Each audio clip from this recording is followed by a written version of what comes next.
திருவெண்பாவை பதிகம் 12.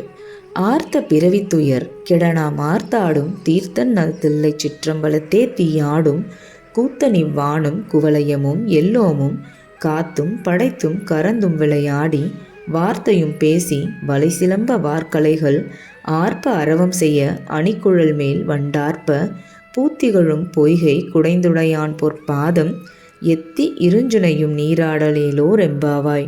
இதன் பொருள்: பிறவி எனும் பெரும் துயலிலிருந்து நம்மை காப்பாற்ற கையில் நெருப்பை வைத்து கொண்டு தில்லை சிதம்பரத்தில் ஓயாமல் ஆடிக்கொண்டிருக்கும் சிவபெருமான் படைத்தல், காத்தல், அருளல், கரந்தல், அழித்தல் போன்ற பஞ்ச தொழில்களையும் சிறப்பாக செய்து கொண்டிருக்கின்றார்.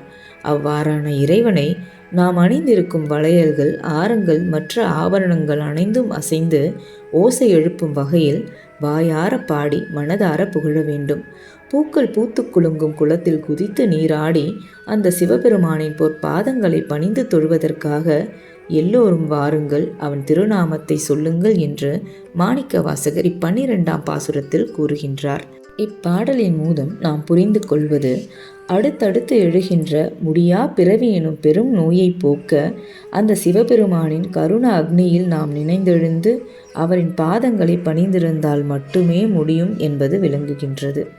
மேலும் ஒரு கலைஞரின் சிறப்பை விளக்குவதற்காக அந்த அம்பலத்தில் ஆடுகின்ற அம்பலவாணனே தன்னை ஒரு ஆடல் கலைஞராக இங்கு காட்டிக்கொள்கின்றார்.